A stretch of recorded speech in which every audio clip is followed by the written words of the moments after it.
отчасти непросто, мне нужно как перестроиться еще, для такой, что называется, уличной потасовки. Ян Непомнящий, российский шахматист номер 1, в этом подкасте высказывается по всем актуальным шахматным темам. Понятно, что критику не все воспринимают доброжелательно, да? Ян дал детальный прогноз на турнир претендентов. Мне кажется, 2 главных фаворита я бы назвал, да, то есть это... Мы обсудили чемпиона мира и его конкурентов. То есть он как бы шахматист хороший, несомненно, да, то есть я думаю, его рейтинг совершенно не отражает его объективную силу игры. Такого турнира от него не видел как бы, никогда ранее, и думаю, что никогда больше впредь мы его не увидим в такой форме. Много инсайдов о том, как за последние годы изменились шахматы. Хотя вот сейчас, на самом деле, опять же, с компьютером плохих дебютов, по-моему, просто не осталось. И в конце мы сыграли партию в Блиц. Не пропустить. Напрямую меня поймал, ладно. Я не думал, что ты так сыграешь.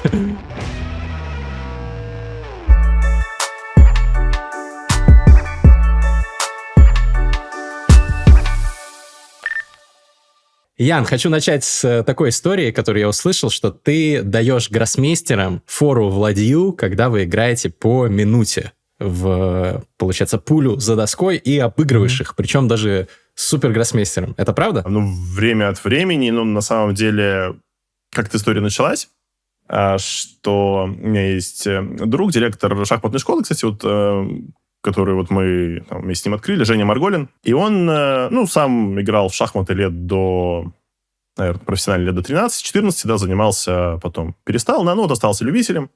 Где-то играет, наверное, в силу неплохого мастера, да, то есть. И он часто приезжал к нам на сборы, поиграть, не знаю, в футбол, баскетбол, поблицевать. И он в какой-то момент на футболе получил травму. Получается, что где-то неудачно упал, и у него на какое-то время он стал левшой. И очень хотел поиграть в блиц. Я говорю, раз в блиц, давай я не знаю, с форой, или давай фору ладью, или давай мне по минуте. В общем, какую-то дал ему фору, в общем, да, И как-то с нами еще был еще один гроссмейстер, чтобы его не обидеть. Я, на сборах, в принципе, много, да, всегда много народу. Чтобы его не обидеть, не буду называть. И он говорил, слушай, может, ты мне тогда фору дашь? Я говорю, давай. И мы с ним играли, по-моему, по минуте без ладьи, сыграли мы 3-3. Хороший гроссмейстер, победитель многих опенов, да, то есть, А до этого, по-моему, со мной играл Магнус, но Магнус играл, у него были какие-то другие правила, что он давал фору ладью, но он давал минуту к 2, то есть наоборот, то есть у тебя минута, у него 2, но он без ладьи. И всю первую партию я смеялся и просрочил время. Потом уже понятно, что я выиграл, да, то есть и мы больше в эту игру не играли. Но он играл, так, по-моему, с Фрезене и так далее. Я с тех пор, просто играю со многими гроссмейстерами, и, в принципе, я плюс-минус с большинством я в полтиннике. Не потому, что счет 0-0, да, а потому что, просто как-то люди, может быть, немножко недооценивают степень, насколько это грязная игра. То есть, в принципе, да, если фигуры не меняются, да, то есть позиция закрыта, просто быстрее ходишь, и где-то уже в конце не важно, что за позиция. Кого-то иногда удается по позиции даже обыграть. Как-то раз Кеймера обыграл так. Кеймер тоже, видимо, не понял, насколько важно, насколько это сложная дисциплина. Там же, наверное, есть своя мета, да, то есть любой ценой надо вскрыть позицию, может быть, фигуру отдать за пару пешек, да, чтобы прорваться. Есть игра, ферзь-фор, по-моему, 15 секунд к 5, и там с ферзем, конечно, нужно просто нестись к полю f7 первыми ходами, неважно, конь f3, конь g5, конь f7, нападать на короля. И вроде, или 20 секунд 5. Мы играли с Мамедьяровым, но белые выигрывают обычно, да, у кого лишний ферзь. Но это очень, очень важно сразу вскрыть позицию, опять же, и идти ставить мат. А здесь, наоборот, мне кажется, когда ладьи нету, времени поровну, но нужно максимально болотить, что называется, да, то есть играть какого-то ежа, да, грубо говоря, закрывать позицию, да, чтобы все не разменялось, и тогда уже чтобы не обыграли совсем банально. Да, я просто про то, что делать, если у тебя лишняя ладья против Яна Непомнящего. Понятно, что сдаваться. Точно, не надо расстраиваться, да. Интересно, я просто был шокирован этой историей. Я сам, я надеюсь, сыграем по традиции в конце, но я фору по времени обычно прошу у своих оппонентов, гроссмейстеров, 1 к 5, и это, обычно меня обыгрывают, но, тем не менее, это как-то немножко дает шансы. С лишней ладьей проиграть это как-то совсем, наверное, по минуте, это другая дисциплина, да. А ты считаешь себя, если сравнить твой скилл как блицора и как пулевика, какой выше? Очень сложно сказать. Я, на самом деле, в пулю вообще перестал играть в последнее время, да. Году, наверное, был 2022, что ли, был какой-то новогодний турнир, условно, за биткоин, и там была арена на Личесе, и я неожиданно весь турнир шел в лидерах по минуте, хотя я, в принципе, даже берсерки особо не брал, вообще не играл никогда на Личесе. То есть я мышкой в силу некого киберспортивного, скажем так, бэкграунда неплохо владею, да. Но я думаю, последнее время, опять пуля это целиком про практику, да, то есть я когда играл какие-то отборы, я на удивление хорошо играл, Вот, эти турниры хорошо играл. А вот какое-то время назад я просто сыграл, может, год назад, 1,5 года назад, какой-то отбор в чемпионат мира по пуле, тоже арена на Ческоме, я там что-то набрал, я не знаю, там... опять, не могу сказать, что я там слишком серьезно относился к турниру, да, но я набрал сильно меньше очков, чем ожидалось, да, то есть если начать играть, то, наверное, через какое-то время я буду там, 3200 я где-то наберу, там, 3200, может быть, 3300 даже, да, вот, если прям, напрячься, да, то есть там и этим заниматься, но, честно говоря... Нет такого желания. Понимаю. Так что в Блиц я, наверное, играю получше. Хотя в последнее время как-то, не знаю, и в Блиц тоже. То есть, не знаю, где-то вот в октябре я играл, в октябре я просто заходил на Ческом поиграть, каждый день тренироваться. У меня было примерно 3300 на Ческоме, да, может, чуть меньше. У меня на куче аккаунтов по 3200. Сейчас просто еще рейтинговая инфляция, да. То есть сейчас уже, примерно 100 пунктов от того, что было раньше у всех. То есть сейчас посмотришь, там у Накамуры 3400, у Магнуса там 3370 примерно, да, там у кучи народу 3250 и выше, которые, честно говоря, не очень хорошо играют в Блиц. Вот, и про 3400 это уже 3000 уже есть у всех. Понятно. А ты вообще насколько сейчас серьезно относишься к спид-чесс, к быстрым шахматам, к Блицу? Потому что много довольно-таки моих собеседников из топовых гроссмейстеров, из супергроссмейстеров уже как-то подразочаровываются в классике, совсем говорят, что а зачем концентрироваться на классике, когда можно кайфовать и зарабатывать хорошо тоже на ускоренных контролях времени. А у тебя остается ли, потому что я помню, ты говорил в своих интервью, что все-таки у тебя фокус на классическом титуле чемпиона мира и так далее. Как-то поменялось у тебя это? Да, сложно сказать, то есть в прошлом году, получается, у меня был фокус, видимо, вообще на чем-то другом, да, то есть год выдался не очень хорошим со всех точек зрения, но как раз если говорить о интернет-шахматах, да, там различных быстрых контролях, особенно вот киберсоставляющей, да, то есть, поскольку сейчас я киберспортсмен, да, выступаю за Aurora Gaming, вот, в принципе, все сейчас стали ведущие шахматисты киберспортсменами, то понятно, что я на этом концентрируюсь больше, хотя вот, например, в Speed Chess Championship я вот вылетел от Феруджи, очень, очень плохой сыграл матч, где вообще ничего не получалось. И вот люди, которые играют титульные вторники, да, то есть я еще не могу воспринять титульные вторники как какой-то путь отбора, да, потому что я их играю, чтобы постримить, там, чтобы, я не знаю, с аудиторией пообщаться. И, может быть, это немножко неправильно, потому что, чтобы отобраться на eSports World Cup, надо будет, какие-то там предъявить зачетные баллы, да, в конце сезона. Но я так понимаю, что помимо Speed Chess Championship, где тоже какие-то баллы дают, еще помимо вторников будет еще обычно отбор через быстрые шахматы, да.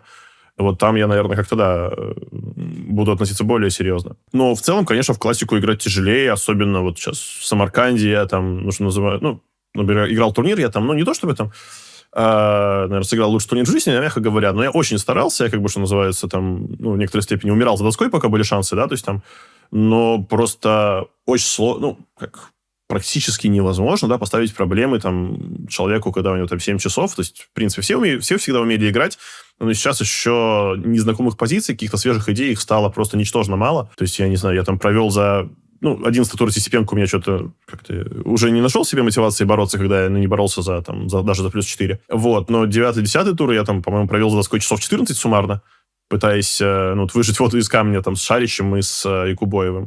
То есть я был близок пару раз, да, то есть с Якубоевым, наверное, скорее нет, с Шаричем в какой-то момент был даже шанс, но вот за 14 часов я, в принципе, имел там, может быть, там, даже не сказал, чтобы 1,5, да, суммарно вот по XG, да, то есть там, может быть, там 0.6 XG, да, то есть как в футболе считают, голевые моменты. Максимум, может быть, меньше. Вот, и это немножко, конечно, фрустрирует, что затраченные усилия, они не всегда, особенно в классике, да, то есть все-таки в Rapid, в Blitz игра, с одной стороны, более волатильная, с другой стороны, это, меньше про...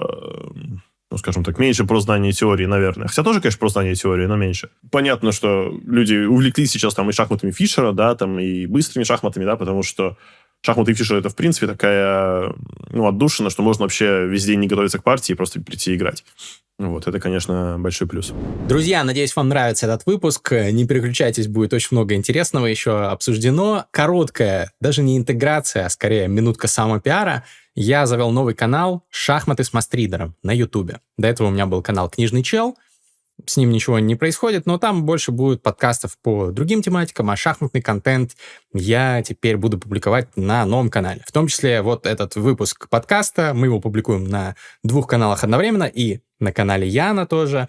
в качестве такой коллаборации. Но дальше вы обязательно подпишитесь, если хотите посмотреть следующие выпуски. Будет выпуск следующий с Александром Шимановым, с Владимиром Федосеевым. Я вообще планирую записать подкасты со всеми важными людьми из русскоязычного шахматного пространства, и шахматистами, и контент-креаторами. Предлагайте, кстати, своих гостей в комментариях, кого вы хотите, чтобы я обязательно позвал и не забыл. Так что не забудьте подписаться, это поможет алгоритмам. Ну и лайкните, конечно, этот выпуск. Поехали, смотрим дальше. А сам ты относишься к сторонникам точки зрения о том, что классика умрет рано или поздно, и будете вы все киберспортсмены или шахматисты-фристайлеры или что-то еще? Ну, как это, ничто не вечно, во-первых, да, как бы под луной. Вот, касательно классики, она претерпела огромные колоссальные изменения за последние даже несколько лет, начиная с пандемии, да, то есть, в принципе, да, то есть всегда была проблема со средним уровнем, да, что там средний уровень, ну, сильно зависел всегда от знания дебютов, и, например, даже шахматисты, которые входили в первую сотню, году в 95-м, они там, ну, против шахматистов в десятке, они просто не выходили из дебюта, особенно черными, я думаю, что в 7 партиях из 10. Это было как бы в порядке вещей, да, там, ну, как раз Гарри Кимович, он огромное количество партий выигрывал, ну, даже против своих, как бы, прямых оппонентов, просто банально, там, новыми идеями. Сейчас это, в принципе, практически немыслимо, да, то есть там сейчас не то, что ты применил новую идею, сейчас вопрос, соперник твой что-то перепутал или нет, да, от обилия теории, тут уже с другой стороны, да, беда приходит, откуда не ждали. Поэтому сейчас, особенно с появлением, опять же, курсов, да, дебютных, вообще невозможно кого бы то ни было удивить, да, то есть там уже начиная там со слабых гроссмейстеров, с международных мастеров, иногда с мастеров ФИДа. Ну, дети там очень хорошо запоминают теорию. То есть для меня вот было некоторым откровением. Я играл год назад на Airflow Open, ну, я думаю, ладно, играть негде сыграю. Играю в первом туре, довольно с молодым человеком, и, ну, я сыграл защиту Каракан черный на победу, да, которую я играл до этого предыдущий раз, наверное, ну, году в 18-19 против Домингеса плюс-минус. Ну, чуть проиграл. Вот, ну, сыграл, как бы даже в Блицке не играл никогда.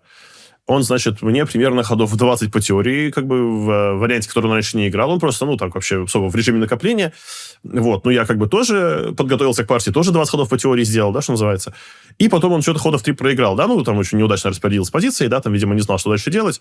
Но меня поразило, что, ну, вариант, к которому он вообще не должен был готовиться, да, который он сам вроде не играет черными, и белыми он его никогда не играл, он как бы в нем был, ну, очень прилично готов, мягко говоря, да. Вот. Или там игралась там партия... Саша Грищук играл тоже с соперником, мы какую-то там... С ним как раз пару дней там занимались, какие-то у нас там были там... Приезжал к нему в гости, какую-то нашли идею, он, значит, ее применил, еще идея была новая, я думаю, ну, блин, как же так, сыграл там, ну, условно, с не самым сильным оппонентом идею, а оппонент ему просто, например, за секунду тоже отвечает, как, причем, ну, даже таких партий еще не было, он просто за секунду там бац, там просто все, ну, примерно по анализу, а у человека рейтинг там, типа, ну, еще даже 2400, по-моему, не было, да? Вот, так что это уже в порядке вещей. То есть это турнир, ну, как бы со стороны, когда смотришь опен-турниры, они по-разному выглядят, да, там не вникаешь, а когда вот в зале находишься, еще сам партии играешь, это, конечно, совсем другая история. То есть, наверное, сейчас больше шансов поймать в дебюте какого-нибудь гроссмейстера, нежели там, ну, очень прилежного, я не знаю, даже мастера или международного мастера, который просто вот занимается, играет один вариант. То есть, и, в принципе, ему очень сложно что-либо предъявить. Да, я могу подтвердить, что даже на моем уровне люди выдают там по 20 плюс ходов по теории спокойно. И какой твой вывод из этого всего? То есть, к чему это приведет дальше? Ну, будет как это побеждать человек с наилучшей памятью, видимо, в какой-то момент. Но... То есть, ну, это всегда, как бы, это всегда было плюсом в больших шахматах, да, особенно в последнее время стало плюсом. Но, конечно, ну, молодым шахматистам еще, которые знают все-таки поменьше, им это все еще интересно, да, как-то анализировать, что-то новое находить. Ну, там, условно, взять Эригаиси, который просто нон-стоп смотрит с компьютером, играет какие-то левые совершенно идеи, да, которые по компьютеру плохие, но их тяжело опровергнуть за доской. И вот за счет этого он супер показывает результаты колоссальные в опенах, как бы, да, то есть там с шахматистами, ну, скажем так, не очень, возможно, подкованными и не очень принципиальными, которые где-то его опасаются. И ему гораздо тяжелее играть, условно, в круговиках. Ну, отчасти в силу небольшого опыта, пока что сравнительно небольшого, отчасти в силу того, что дебютные эксперименты наказываются, ну, совершенно иначе, нежели в, ну, я не знаю, там, различных опенах, да, то есть там все-таки надо играть дебюты, ну, чуть более, скажем так, надежные, да, то есть там чуть более с приятной репутацией, с приемлемой, да. Хотя вот сейчас, на самом деле, опять же, с компьютером плохих дебютов, по-моему, просто не осталось. Ну, там раз-два я общался. То есть вот яркий пример, мне кажется, в испанской партии раньше, ну, там, в какой-то момент был такой... Оплот это был Берлин, конечно, все играли в Берлин, то есть вокруг Берлина там, ну, наверное, лет 20 ломались копья, ну, начиная с матча Каспаров-Крамник. Вот. Ну, понятно, что ничего не нашли, но были какие-то попытки. И понятно, что был Маршал. Вот, например, там Магнус играл все время Маршала, да, там, хотя Магнус играл и Берлин. Динг тоже сам играл Маршал плюс Берлин.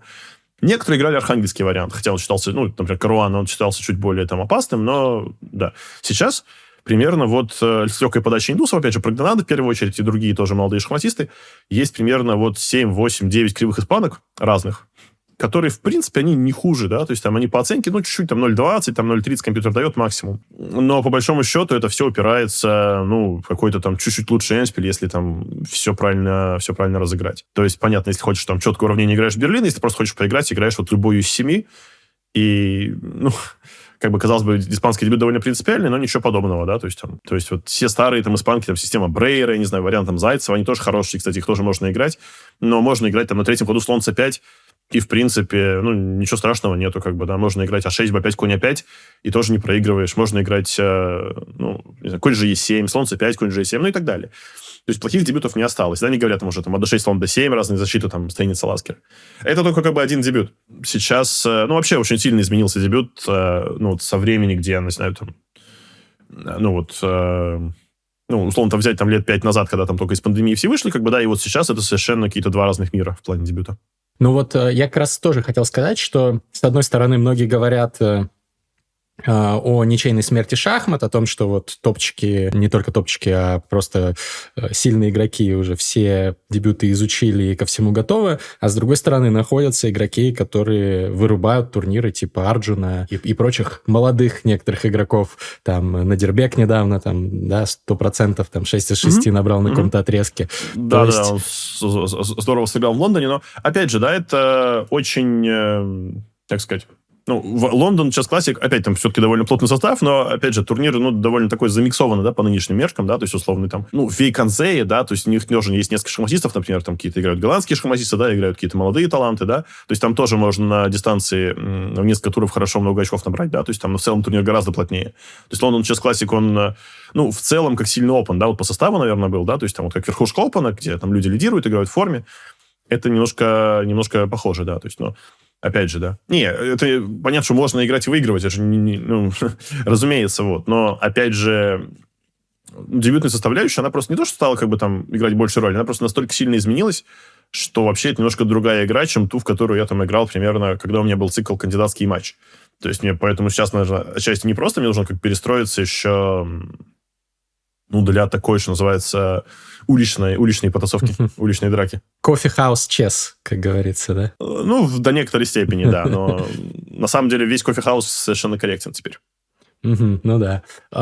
Интересно, то есть получается, что в конечном итоге, может быть, зрители-то и выиграют от этого, потому что сейчас играют какие-то кривые дебюты все, чтобы получить позиции не ничейные на выходе из них, ну, по крайней мере, играбельные.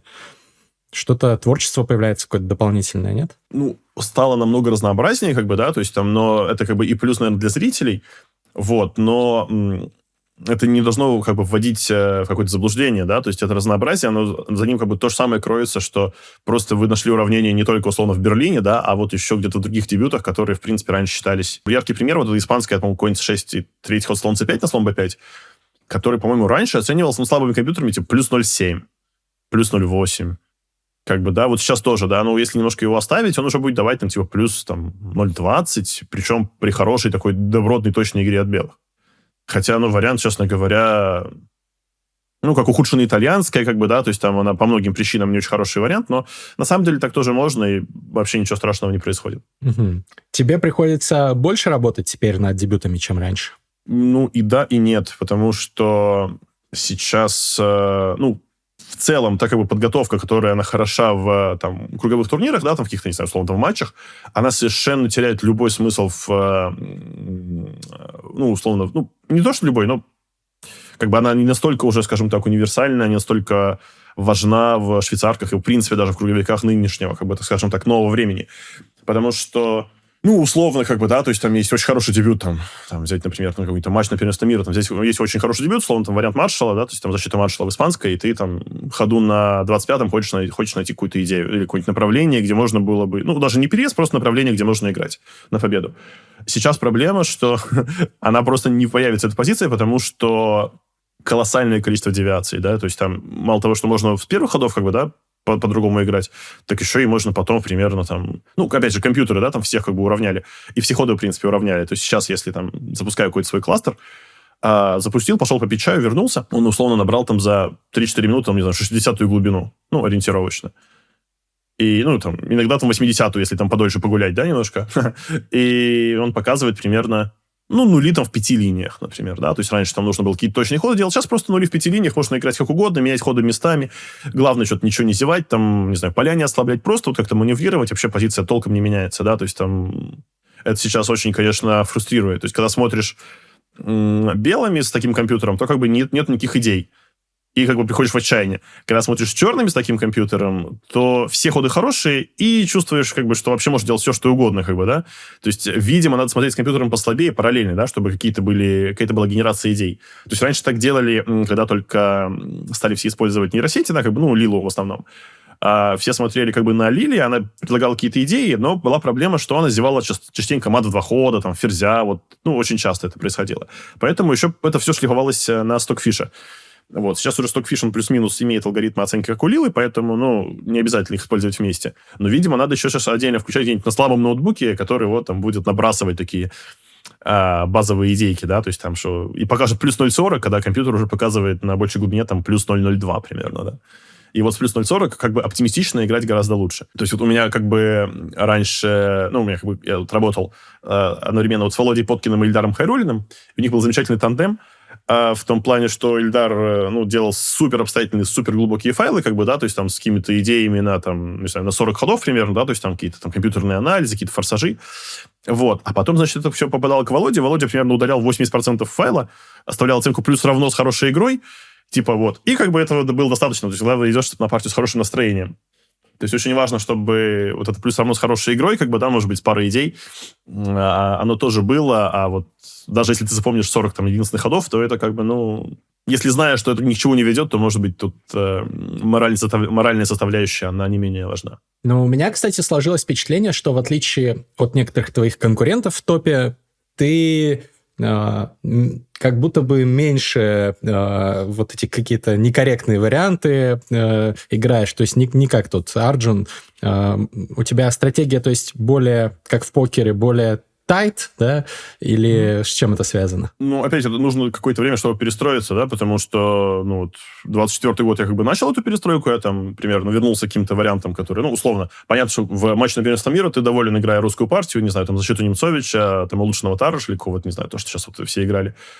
И ты просто, ну, игра идет вокруг 2-3 дебютов, и, в принципе, твоя задача не получать хуже черными, да, и там белыми иметь давление без риска. Вот, к сожалению, сейчас давление без риска, ну, даже его очень сложно получить, ну, с шахматистами, сильно уступающими в классе, да, потому что очень глубокие дебютные познания, и самостоятельная игра начинается с позиции, в которой, ну, в принципе, общих знаний, как бы, да, там, и какого-то базового отсчета вариантов хватает, чтобы проигрывать очень мало, да, например, там...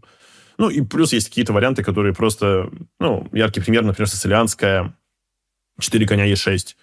То есть и у белых выбор либо идти в челябинский вариант, ну, и плюс еще есть слон b4, слон c5, который, в принципе, шикарно стоит за черных, всегда хорошо стоял. Либо идти в комби c6, bc e5, и там длинный форсаж, который вообще ничего не дает, но, опять, всегда казалось, что он чуть опасный, что есть другие сцилианки. То есть для кого-то это дело вкуса, но в целом это шикарный вариант, который вообще совершенно нивелирует разницу в классе, потому что мы форсируем игру примерно начиная с 6-7 хода, и как бы белые, они должны либо идти в длинный форсаж, который ничего не даст, либо просто идти в какую-то там совсем уже равную позицию, им тоже этого не хочется делать. И поэтому приходится на, не знаю, до 3-го ходу играть там Е6, C3, там белым, D3, слон Е2, там B3 и прочее, лишь бы не получать эти форсажи. Но это как бы было понятно несколько лет назад, да, то есть, но сейчас это уже стало общим местом. То есть сейчас, в принципе, ну, как бы как раньше какое-то найти уравнение за черных было, ну, так важно, да, в каком-то важном варианте, да, то есть там ни один дебют не стоял везде по кругу хорошо. А сейчас в некотором роде уже там люди с жиру бесятся, да, что как бы нужно. То есть, ну, во всех примерно дебютах, ну, есть дебюты более боевые, есть мини-боевые, но если хочешь там играть надежно, ну, опять же, есть там русская партия, опять же, я сам ее играл, то есть мне как бы, с одной стороны, какие от меня могут быть претензии, но с другой стороны, вот сейчас, например, Накамура, ну, или кто-то еще там, помимо него, оживил вариант, который с детства считался как бы проигрывающим, да, то есть там, ну, проигрывающим пешку. Комбит E4. Комбит E5, комбит E4. Ну, просто совершенно нормальный ход, который... Ну, там своя теория есть, разумеется, да, она не хуже, не лучше, чем, наверное, в основной русской партии, чуть другие позиции по типу, но просто может ходить в комбит E4, и в известной степени самое умное может быть пойти D4 и перейти в другую русскую, в обычную, да, где ходят там D4, D5, слон D3 и так далее. за прошлый год, опять же, я там пытался перестроиться, как бы, да, то есть там, ходишь там, не знаю, там и D4 пытаешься ходить, там E4, и C4, и конь F3, но, опять, очень сложно кому бы то ни было ставить проблемы, да, то есть вот, что называется, дебютный такой выход, сильная подача, выход к сетке, да, то есть, как в теннисе, он практически стал невозможен, потому что ты куда-то подаешь, но оказывается, что сейчас человек уже на соседнем корте в этот момент играет, как бы, да, то есть там, или ты попадал не в тот квадрат, да, или вообще как правила изменили, что надо подавать, не знаю, только, как условно, как там, бублик подают с руки, там, да, вот, в таком духе. То есть, немножко вот эта мета, да, что называется, она вообще изменилась, до неузнаваемости. А у тебя сейчас какая-то команда есть, которая с тобой готовит дебюты, или ты сам? Как обстоит вообще процесс? У меня сейчас команда состоит из меня, в основном. То есть мы какое-то время сотрудничали с Владимиром Чучаловым, да, то есть это, до Самарканда включительно. Вот, к Кубку мира я готовился уже больше там с Ильдаром Хайруллиным, но когда Кубок мира он не особо пошел. В целом, вторая половина года она, скажем так, во всех отношениях была тяжелой. 25-го, да, так что там осталось сложно было играть хорошо. Вот, но, опять же, да, то есть минус, конечно, в том, что это квалификационный год, и поскольку в циркьюте у меня не было такой возможности участвовать полноценно, да, потому что ни одного круговика у меня не было, помимо, турниров в Ташкенте, куда пригласили. А в этой связи, конечно, было довольно тяжело, за что-то бороться. Вот, Кубок мира всегда для меня складывается тяжело. В этот раз он сложился легче, чем обычно, по крайней мере, я сразу уехал.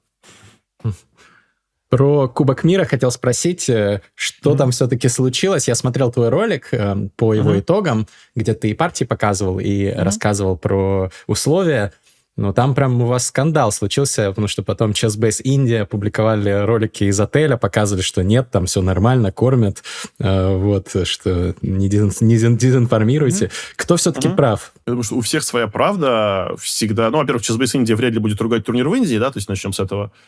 Да, и ChessBase India, они, в принципе, у них есть такая привычка, они записывают все, что видят. Видимо, в этом их и секрет такого успеха, да, то есть они, мне кажется, благодаря ChessBase India мы с Дубовым сыграли 0-0 на чемпионате мира, потому что никто бы не обратил внимания, если бы там не ChessBase India и их бюджетные, так сказать, смартфоны, да, на которые записываются все происходящее в шахматном мире.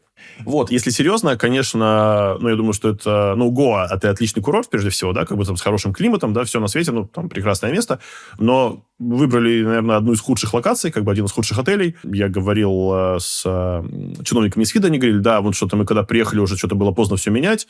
Там, конечно, отель, оставляет желать лучшего. Действительно, он оставляет желать лучшего, да, то есть это, наверное, можно сравнить, я играл на Кубе, и по климату отчасти, да, и, в принципе, по условиям, я на Кубе играл на Мемориал Капабланке. Вот, там турнир, ты играешь там в нем за идею абсолютно, я, по-моему, даже в ролике об этом говорил, играешь за идею, но в целом там немножко уставшие такие отели, да, то есть там и... Естественно, что там, по-моему, в целом получше еда на Кубе, да, потому что, мне она ближе, потому что она менее, меньше, не знаю, специй и прочего-прочего. Мне кажется, даже Андрей Есипенко, который прошел в турнире достаточно далеко, чтобы поехать потом на Кипр, он говорил, что мы в какой-то момент уже просто ничего не могли есть в отеле, да, то есть мы куда-то ездили в рестораны, да, то есть там, но, опять, в рестораны нужно было ездить уже, когда немножко освоишься на месте. Я, на самом деле, считал, что я просто перееду в другой отель после первого круга, потому что, мне не пришлось, да, то есть в некотором смысле мне получилось это, да, переехать в другой отель после первого круга. После второго, да, для меня первого. Вот, но в целом, понятно, что кто-то любит пожаловаться больше, кто-то меньше, особенно когда турнир идет неудачно. Но в целом условия, на мой взгляд, они были из ряда вон, да, то есть это турнир, который проводится раз в 2 года, и, наверное, можно было для этого турнира выбрать отель с оценками выше, чем 6 на букинге, да, то есть таких оценок, как 6 на букинге, я не видел ни разу, если честно. То есть, наверное, они есть и меньше, может быть, я не знаю, от 0 до 10, да, то есть это как поставьте оценку. Вот, такая 6, я бы сказал, не твердая. Понятно. Но и в Индии тебя после этого, мне кажется, не взлюбили, судя по комментариям. Да, Господь с ними, если честно, то есть, думаю, не из-за этого в целом, да, то есть, но, знаете, вся кулик, да, свое болото, что называется, хвалит, да. Вот, понятно, что критику не все воспринимают доброжелательно, да, то есть там, в общем, некий, наверное, есть такой феномен, да, что индийский твиттер, еще индийские соцсети, они суперактивные, да, то есть там по любому поводу, наверное, в силу, в первую очередь, количества, да, пользователей, да, вот, представьте себе, что было бы, если бы, наверное, в Китае тоже был твиттер, а не, не знаю, не Weibo. Вот, если бы в Китае тоже были общие соцсети, наверное, тоже мы бы видели большое количество пользователей, да, которые активно выражают свою позицию. Ладно, давай поговорим про турнир претендентов. К сожалению, в этот раз ты в нем не играешь, но было бы интересно послушать твои прогнозы. Может быть, составить нам с тобой тир-лист, как сейчас модно. Кого ты считаешь самыми вероятными претендентами на победу в этом турнире? Ой, хороший вопрос. Наверное, не от простого к сложному, да, наверное, в порядке убывания, да. Ну, я думаю, что Блюбаум не выиграет этот турнир, как бы я скажу так аккуратно, что Блюбаум его просто не выиграет, да, то есть это, ну, наверное, тут не нужно быть сильным прогнозистом, но я думаю, что его попадание, ну, с одной стороны, ну, заслуженное, да, то есть, но с другой стороны, это все-таки такие прихоти швейцарки, да, то есть где-то ему там повезло чуть больше, чем остальным, ну, и коэффициент был чуть лучше, чем у остальных, то есть там мог, в принципе, выйти... По-моему, в последнем туре, если бы выиграл там Эрдегмуш или кто-то еще там, да, вот помимо там, Миша мог выиграть, да, в последнем туре, по-моему, они бы попадали, да, вместо Блюбаума. Вот, но в любом случае он молодец, что вышел, но, мне кажется, вряд ли он в этом турнире блеснет. Я не думаю, что он провалится. Опять, надо сказать, что такая специфика есть у кандидатского, что многие к нему подходят как к турниру жизни, вот, и там... То есть нужно все-таки такой шанс выйти на матч, как бы, да, такой как бы лотерейный билет в известной степени, да, и нужно там сыграть, ну, в лучшие свои шахматы, подготовиться как-то особенным образом. Это, наверное, большая ловушка, потому что нужно просто сыграть, ну, по возможности, не сильно хуже, чем обычно, потому что напряжение, оно и так тебя как бы съест. Вот, напряжение общее, как бы там, ну, опять, ставки, ну, там, все-таки на кону выход на матч на первенство мира. Иногда даже со второго места можно выйти. Наверное, иногда в какой-то момент можно будет и с третьего, да, то есть там всему свое время. Вот, но по большому счету всегда все, ну, почти всегда и почти все в этом турнире андерперформят, то есть играют хуже, чем могли бы, да, то есть, наверное, яркое исключение это вот мой турнир в Мадриде, как бы, то есть там, ну, у меня сложилось абсолютно вообще все, то есть я выиграл все, что можно было выиграть, я не проиграл ни одну из тех партий, которые должен был проиграть. Вот, и в целом получилось довольно много. И, наверное, вот турнир в Торонто, где Гукеш, конечно, ну, оставил у меня смешанное, наверное, впечатление от турнира, как бы, да, то есть все-таки такого турнира от него не видел, как бы, ну, наверное, никогда ранее, и думаю, что никогда больше впредь мы его не увидим в такой форме. Вот, ну, может быть, он еще хорошо сыграл в Будапеште, да, но что поделать. Вот два важных турнира, я думаю, что после этого ни на одном матче, ни на одном турнире он больше там и близко такого уровня не покажет. Вот, поэтому очень многие люди, они попадают, как бы очень многие участники попадают в эту ловушку и начинают как-то там, ну, даже сильные, да, там тот же самый, там, и Каруана, да, то есть там это не то, что первый раз кто-то играет и не может совладать с нервами. И часто вот шахматисты, которые, ну, попадают в этот турнир, я не знаю, например, ну, которые, в принципе, об этом не могли на это особо рассчитывать, ну, условно, как Блюбаум, да, который там, в принципе, больше мы его знаем, наверное, по титульным вторникам, да, где он там неплохо играет. Вот, хороший, очень крепкий гроссмейстер, но, то есть, мне кажется, у него никогда в жизни не было 2700, то есть, ну, у него как бы 2650, 2680, да, то есть, он хороший очень шахматист, там, хороший дебютчик. Вот, опять же, если он приедет на турнир с мыслью о том, что вот это вот, как бы, нужно оправдать, там, такой шанс, как бы, да, там, вот, страна на меня смотрит, я не знаю, такой, как бы, раз в жизни бывает, то, мне кажется, он может набрать большой минус, да. Если он просто будет играть спокойно в шахматы, ну, например, не знаю, Дима Андрейкин, да, хотя сравнивать их, конечно, некорректно. Дима замечательный шахматист, на пике очень сильный. Вот, он играл в турнире претендентов, он вышел из Кубка мира, мне кажется, в Ханты-Мансийске он играл в 2014 году. И он, мне кажется, начал турнир ни шатка, ни валка, он как-то там, ну, боролся за какие-то, не знаю, высокие места примерно, да, то есть там, ну, вот, в итоге проиграл несколько партий, но в конце он, по-моему, 2 или 3 выиграл, и в итоге закончил, по-моему, в полтиннике, если я ничего не путаю, то есть там, да. И как бы чем раньше приходит осознание, что нужно просто играть в шахматы, да, тем это лучше скажется на результате. Дальше по участникам, наверное, по рейтингу, если брать Андрея Есипенко, да, если я правильно понимаю, да, все-таки у него рейтинг пока чуть ниже, чем у других, то есть, по-моему, в районе 2700, но чуть меньше. Я бы не был так, наверное, пессимистичен, потому что, ну, конечно, он намного сильнее, я думаю, в целом на пике, чем Блюбаум. Ну, и, в принципе, на пике он близок к другим участникам турнира. Но сложно прогнозировать. То есть, это для него пока что первый турнир кандидатский. Вот. Но, опять же, главное не пытаться сыграть там турнир жизни, да, это супер важно. Все это как бы совет, который можно дать всем, и ему, наверное, тоже. Просто вот играть в шахматы, как бы, да, то есть там использовать шансы. Шансы, несомненно, будут. Вот. И...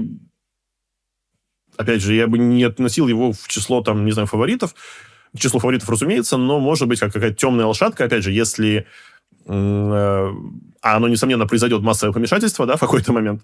То есть люди очень захотят, там, не знаю, там, захватить лидерство, да, сыграть результативную партию, тоже есть такая ловушка. То, в принципе, если свои шансы где-то собрать, то потом можно, ну, как-то будучи в плюсе, да, то есть там можно в какой-то момент еще пытаться развить успех. Вот. Касательно Синдарова, я не думаю, что у него хорошо получится, ну, хорошо сложится турнир. То есть он очень хороший шахматист, но пока, мне кажется, тоже достаточно, мне кажется, молодой, и, может быть, не хватит ему где-то опыта. Я думаю, что он не провалится. Он хороший шахматист, опять же, в плане именно игровых качеств, да, то есть я думаю, что у него рейтинг объективно должен быть выше, чем сейчас. Вот. Но, опять же, он вышел из Кубка мира, да, то есть там это немножко все... Ну, опять, отчасти это лотерея, отчасти, да, то есть, только отчасти. Вот, но, опять же, я не стал бы его относить к фаворитам, но как какая-то темная лошадка может быть, опять же, то есть там... Потому что сейчас перейду к другим участникам, да, не совсем понятно, кто в какой будет форме, да.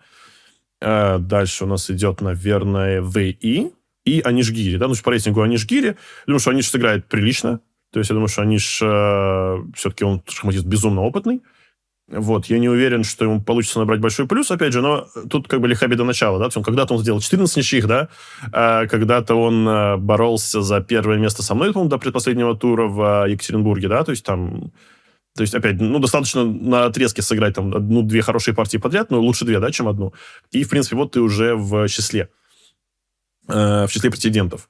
Вот, то есть он все-таки выиграл большую швейцарку, ну, опять, фаворитом я бы его не назвал, но это точно он сыграет неплохо, да, то есть там, все-таки, на самом деле, шахматист с довольно сильным характером, да, хотя, может, так, не знаю, кому так не кажется, на самом деле, он все-таки такой довольно волевой спортсмен, несмотря на все его, как бы, там, условно, что мы его больше знаем, наверное, со стороны, как бы, там, твиттер каких-то подколок, вот, и соцсетей, на самом деле, нельзя недооценивать то, насколько он, такой, насколько он умеет собираться.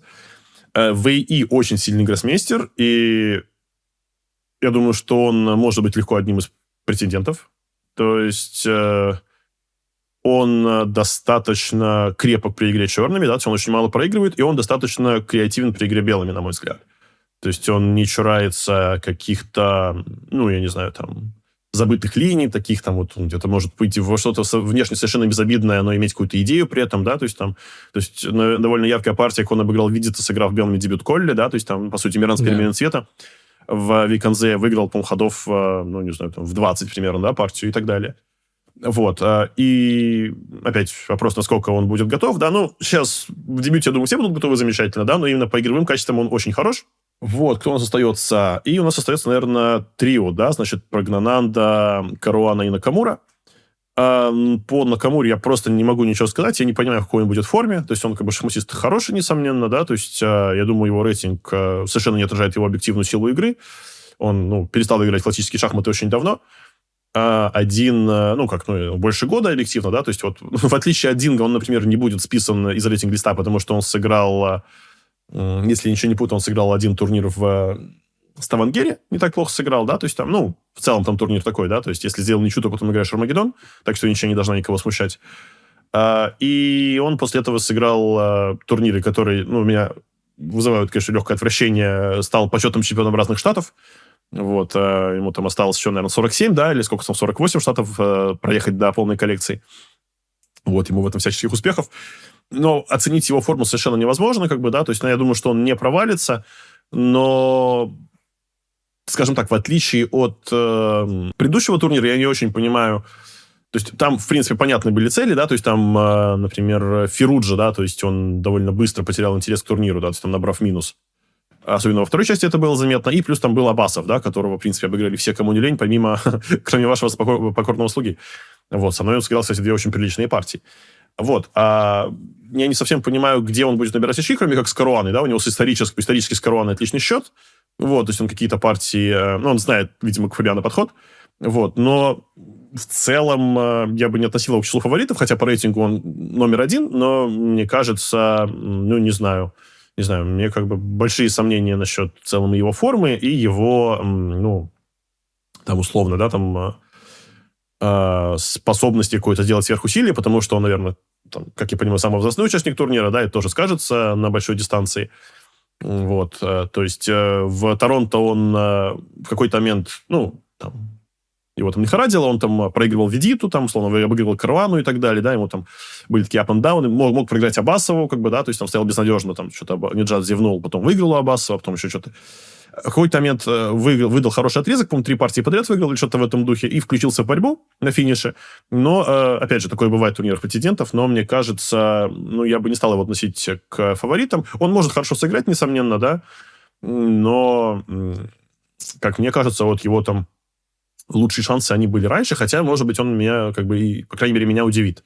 То есть на бумаге, может быть, его считают фаворитом, но мне кажется, что, не знаю, человек без практики шахматный, да, то есть там, который играет только в интернете, вот, ну, для меня это какие-то, не то что антишахматы, да, но для меня это немножко отличается от какого-то, скажем так, золотого сечения, да, то есть там каких-то представлений стандартных моих не знаю, о том, как нужно готовиться и что нужно делать. Вот. И, мне кажется, 2 главных фаворита я бы назвал, да, то есть это Прагнананда и Каруана. Мне кажется, Прагнананда очень хорошо играет. В целом он очень именно хороший игрок, он довольно универсален, у него большой, как бы, выбор дебютов. То есть он не дебютчик, да, то есть у него есть, как бы, что сыграть. Я думаю, у него будет неплохая команда. Вот. И то же самое можно сказать про Фабиана, который просто очень сильный шахматист. Вот. И я с ним как раз, ну, там, разговаривал еще, что по результатам Торонто, да, то есть мы как-то, то есть там потом переписывались, еще у нас был там подкаст, но еще, ну, помимо этого мы общались, и он говорит, ну, говорит, точно еще один цикл, точно я буду выкладываться, говорит, конечно, я буду очень сильно там стараться, да. Вот, я не думаю, что это, ну, не думаю, что какой-то секрет я раскрыл, потому что и так заметно, что он в тот же год, как бы, да, то есть там в циркьюте 24 года он уже отобрался в кандидатский 26-го, да, то есть так решил задачу сильно заранее. И, казалось бы, 25-й год для него должен быть такой, да, то есть там плюс-минус не должен пытаться выпрыгнуть из штанов. Тоже сыграл очень хорошо, да, то есть там рейтинг практически, по-моему, не потерял, может быть, даже немножко прибавил. То есть остается, ну, стал в очередной раз, там, я не знаю, в какой-то в 5-й, там, 10-й по счету чемпионом США, да, то есть довольно сильный круговик, выиграл снова. Вот. И у него есть, скажем так, вокруг него есть целая группа единомышленников, да, то есть там в Сент-Луисе ему предоставлены все условия для занятий. И, конечно, к этому турниру будет очень серьезно готовиться. Но единственная проблема, что он, как и в предыдущие разы, как бы несколько раз он может перегореть. То есть это, очевидно, с ним случилось в Мадриде. Очевидно. Потому что, ну, там, отставал от меня на полочка, у меня было +4, у него +3, но вот он, видимо, неправильно воспринял, как бы, недостаточно серьезно воспринял слова Магнуса о том, что он не будет защищать титул, да.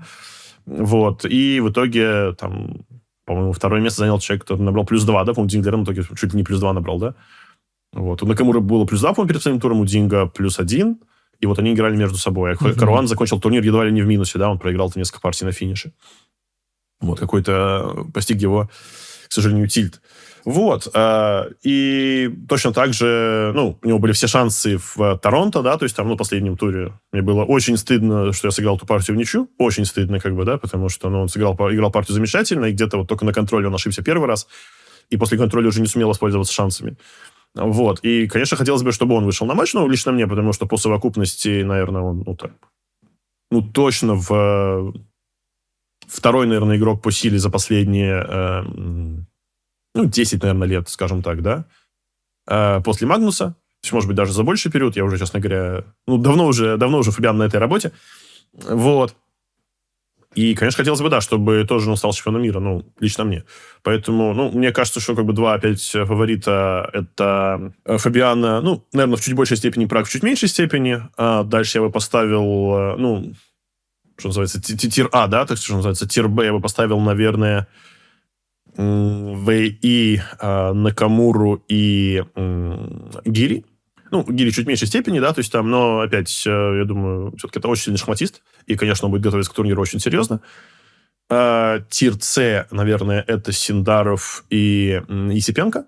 Вот. И тир Д, к сожалению, это Матиус Блюбаум. То есть все, думаю, ожидали увидеть немецкого гроссмейстера в турнире претендентов. Я думаю, если бы это был Кеймер, он был бы одним из главных претендентов на победу.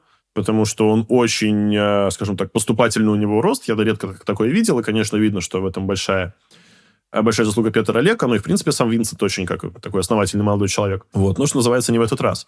Вот, ну, в любом... Ну, опять, он может кого-то удивить, да, он может отлично, я думаю, сыграть партию, если на него полезут слишком сильно, что называется, да, то есть, там, если его попытаются там обыграть, скажем так, на правах аутсайдера, да, то есть, вот, а ну-ка, иди сюда, да, получай. Вот, но... Опять, если, что называется, на него не будут лезть, да, я не очень понимаю, за счет чего он будет набирать, скажем так, очки, ну, за счет чего он будет выигрывать партии. Но, с другой стороны, турнир претендентов, он как бы предполагает, да, что кто-то хочет выиграть, да, кто-то амбициозен, кто-то пытается набрать очки, и поэтому иногда рискует чуть больше, чем дозволительно. Такой был длинный спич. Крутой спич, Ян, спасибо большое. Твои планы по следующему циклу, Ян? Как ты... Думаешь ли ты уже, что нужно сделать, чтобы в следующий раз уже точно попасть и преодолеть все преграды на пути к квалификационного процесса? Пока нет. Вот, пока я только выхожу с каникул. Ну, если серьезно, это первый, наверное, за долгое время год, где у меня нету четких шахматных планов. То есть даже в прошлом году они были, хотя, ну, было довольно неожиданно не сыграть, условно, Гранд Истории, да, то есть это был такой турнир, где я там примерно уже играл каждый год последние лет 7. Вот, я так понимаю, что в этом году я волей-неволей буду играть большое количество опенов, хотя, ну, за неимением, да, так сказать, гербовой бумаги будем писать на обычной. И, наверное, первый турнир плюс-минус, который, ну, я думал, может быть, сыграть чемпионат мира по Фишеру, да, то есть, ну, как бы тут не сложилось. Наверное, сыграю Аэрофлот Open, поскольку он в Москве, и если он будет, ну, если он будет проводиться. То есть, логистически это довольно удобно, и потом буду смотреть, то есть, там, да, по календарю, если будут какие-то круговики, где будут, скажем так, согласны меня видеть, но, наверное, буду принимать участие. Если нет, то есть такое большое количество опенов весной, ну, не знаю, там, начиная, мне кажется, с мая по сентябрь или что-то в этом духе проводится большое количество open-турниров. То есть, несомненно, какие-то из них надо будет сыграть. Вот. Но, опять, в первую очередь, надо как-то вернуться в форму, да, то есть, там, в первую очередь, физическую, да, то есть, там, сейчас так больше занимаюсь здоровьем. И, ну, и шахматную, как бы, тоже, да, потому что нужно, наверное, как-то найти, как бы банально не звучало, там, не знаю, тренера-помощника, да, то есть, там, вот, и как-то начать ежедневную кропотливую работу над шахматами, да, снова. Потому что как-то вот после Кубка мира я немножко так, ну, особенно так, после Кубка мира я совсем как-то отпустил поводья. То есть у меня как бы до конца года я фактически там, ну, вообще не занимался шахматами, ну, не буду говорить, что не минуты, да, то есть я готовился к каким-то отдельным партиям, я немножко готовился там к рапидам, да, вот, но условно вот эти рапиды в Иерусалиме, в Баку, я, мне кажется, ну, в Азербайджане, да, в Ханкинди, я, мне кажется, суммарно готовился к партии, может быть, ну, минут 15, да, то есть там, вот. Ну, как бы, да, то есть мне особо, не знаю, не то, что не было особой мотивации, не особо не хотелось. Вот, но что поделать. Вот, такой выдался год. Ну, уже больше, чем Дубов. Дубов 10 вроде готовился, как вот, он говорит. И даже здесь я его опередил. Да. Понятно, значит, будешь играть в опенах, в том числе пытаться FIDE Circuit все-таки, да, набрать очки? Может быть FIDE Circuit, но это как бы сопутствующее. Мне кажется, в первую же очередь надо вернуть рейтинг. Но опять, когда так говорят, что надо вернуть рейтинг, обычно рейтинг еще хуже там падает, да, в сторону 2600, но я надеюсь, что это все-таки не случится в ближайшее время со мной.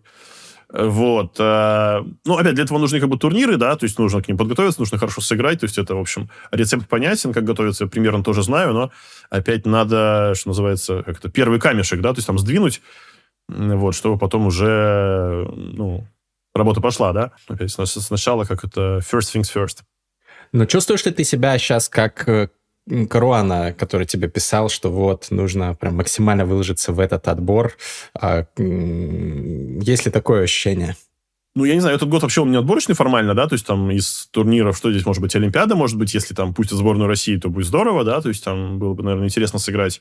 Ну, опять, нужно просто хорошо играть в шахматы каждый турнир, да, то есть там, в принципе, плюс-минус, да, то есть я вот как бы... Мне кажется, я, кстати, хорошо играл в Самарканде, да, хотя я сыграл там в итоге там по очкам не очень хорошо, но там я как бы там, по крайней мере, старался, да, то есть там худших позиций у меня не было, пока я был в борьбе.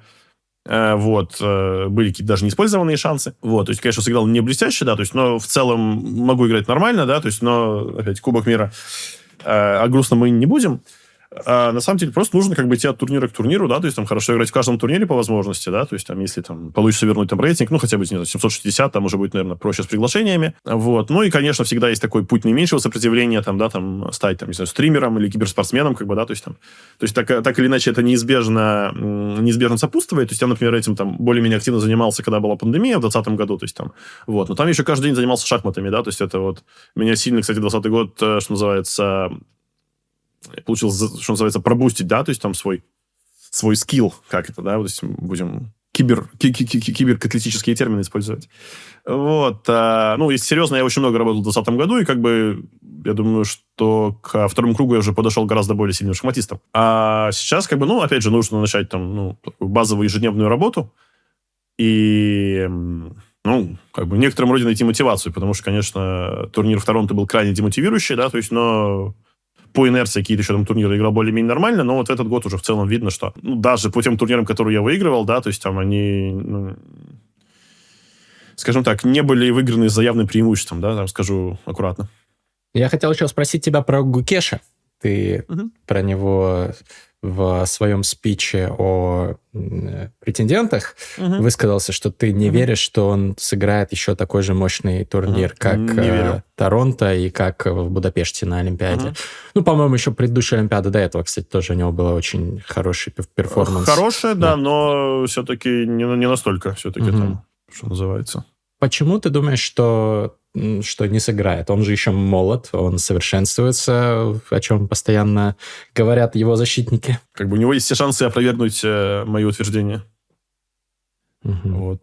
Ну, как бы просто исходя из своего опыта, исходя, так сказать, из того, что видит глаза и слышит уши. Вот. Я даже не знаю, как это еще назвать. Думаешь ли ты, вот Надирбек Абдусатторов в одном коротком интервью сказал, что я думаю, что Гукеш потеряет свой титул в следующем матче, еще даже не знаю соперника. Unpopular chess opinion. Gukesh will lose his title in next match. Is that controversial? I mean... Как ты оцениваешь шансы Гукеша в следующем матче? Я тоже так думаю. Ну, сильно зависит от места проведения, да, то есть, что называется... С некоторой вероятностью это может матч проводиться в Индии, да, то есть там, да, наверное, как бы все-таки там при такой поддержке трибун, может быть, что-то у него и получится. Но в целом, мне кажется, ну, опять, очень сложно как бы кого-то критиковать за игру в матч на первенство мира, когда там сам играл, порой не безупречно. Вот. Но, конечно, довольно тяжелое впечатление производило состояние Динго и игра Динго, да, и в целом и до матча, и на матче, да, ну, и, соответственно, после он сейчас просто не сыграл ни одной партии в классику, да, за год. И в целом, мне кажется, задача Гукеша была главным образом выйти на матч, то есть все-таки на матче... Ну, в итоге он как бы матч выиграл, да, то есть там, но, как ни странно, даже у такого Динго были шансы, да, то есть там чуть ли не до последнего момента. Вот. Я тоже думаю, да, что если выйдет, ну, скорее всего, выйдет, опять же, как мне кажется, Каруан или Прогнанадо, да, то есть, исходя из моих прогнозов, вот, я, конечно, думаю, что они оба будут фаворитами, ну, наверное, в большей степени Фабиано, чуть в меньшей степени Прогнанадо, вот, ну, потому что у них, наверное, какая-то своя длительная история взаимоотношений, да, у Гукеша и Прага. Вот, все-таки они там вместе росли, вместе там совершенствовались, да, то есть это всегда накладывает свой отпечаток на личные встречи, вот, когда люди с детства играют. Но, опять, мне кажется, да, что против, ну, фаворитов, потенциальных фаворитов турнира президентов, мне кажется, Гукеш в матче будет идти, ну, скажем так, легким андердогом, как минимум, особенно учитывая его последние выступления, да, то есть все-таки, то есть раньше он все-таки играл разом густо, разом пусто, да, то есть сейчас все-таки, ну, не знаю, он, ну, конечно, он сильный гроссмейстер, да, он 2700 плюс, да, то есть 2700, наверное, 60 у него сейчас рейтинг, да, может быть, чуть меньше, но как будто... Ну, сейчас, кстати, интересно посмотреть, он же вроде играет, да, в турнире Виконзе, если я ничего не путаю. Вот, завтра он стартует, посмотрим, как они там выступят, да, то есть Виконзе как раз в прошлом году был единственный турнир, где он сыграл хорошо, то есть после этого он во всех турнирах, по-моему, набрал минус, и везде он перебирал очков очень прилично. То есть это, конечно, самое, наверное, тяжелое впечатление производило турниры в Бухаресте, где он, наверное, мог набрать там, ну, минус там 4, минус 5, но за счет каких-то бойцовских качеств, наверное, да, и где-то немного не без везения набрал, по-моему, только минус 2. То есть, ну, у него как бы что ни день, то была какая-то ужасная партия. Ну, вот сейчас, не знаю, по крайней мере, вот в Катар он приезжал уже с Гжегошем Гаевским, да, то есть, может быть, они снова начали работать, может быть, Гжегош там будет ему как-то помогать, то есть, какие-то, может быть, еще когда подтянется, не знаю, там, свежая кровь, свежие силы, но, конечно, да, то есть, он не выглядит сейчас, ну, по его игре, скажем так, в 2025 году он не выглядит фаворитом против кого бы то ни было. Но, опять же, матч — это отдельная история. Ну, будем следить. Будет, конечно, интересный год в этом плане, шахматный. Напоследок, как принято в моем подкасте, предлагаю сыграть партию. 1 к 5 подойдет? Давай. Ага, Отлично. есть. Поехали тогда. Поехали, да? Так, сицилианка. Напрямую меня поймал. Вот Ладно. я не думал, что ты так сыграешь. Ну, Ладно. прямовчик меня погубил. Ладно, бывает. Поиграем эндшпиль. Получается так. Так. Эндшпиль противный. Блин, сразу с первых ходов такое давление. Я не ожидал.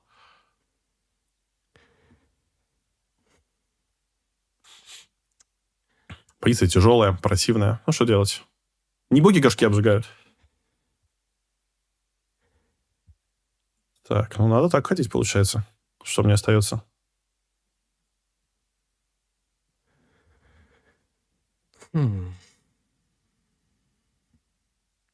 Только по флагу опять, как известно. Единственный мой шанс сбить флаг.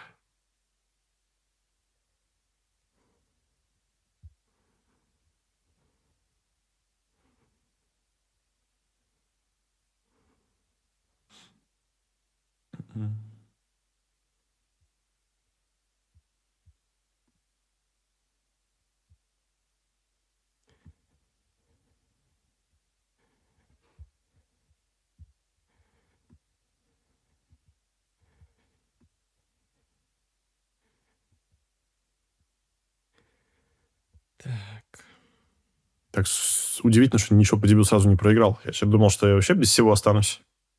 Но пока каким-то чудом еще держусь. Ну, На морально-волевых. нормальная позиция вроде. Не, ну сейчас-то да, сейчас ты меня как-то подразвил. Это я, да. Очень благородно было последние несколько ходов, так это. То есть у меня был пад, а стал, ну так уже.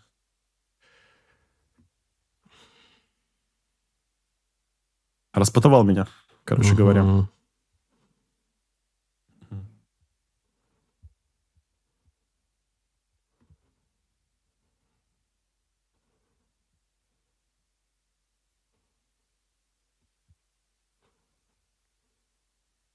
Я вот в дебюте не прочитал, думал, будет третий ход там типа F4, а третий ход D4 жестко. В трендах. По Магнусу. Да, хороший, кстати, вариант. Хороший.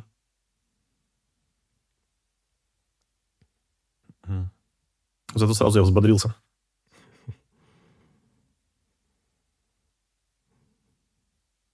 После увиденного.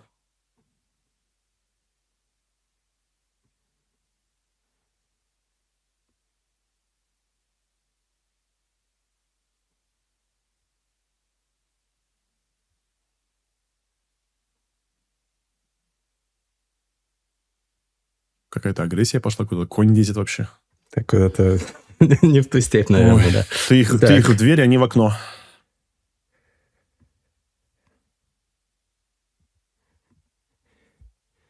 Все агрессивнее, агрессивнее.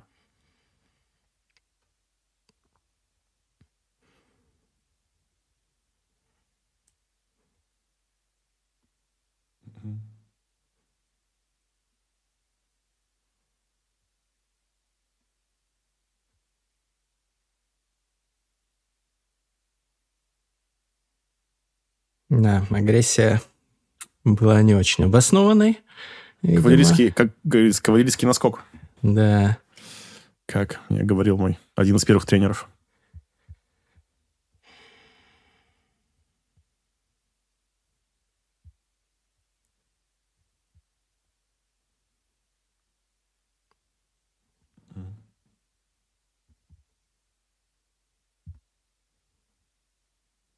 Какую-то ловушку все время подстроил вообще. Страшный человек. Страшный человек. Но немножко линию подослабил. Это скорее зря. Да. Пассивненько слишком. Конечно, получается. Получается так. Коня ограничили. Так, тут я как будто это... Как будто классная позиция. Ну, как будто да, так полегчало. Какие-то нервы. Был отдан материал. Я просто про это забыл. Да, это неудачно. Unlucky.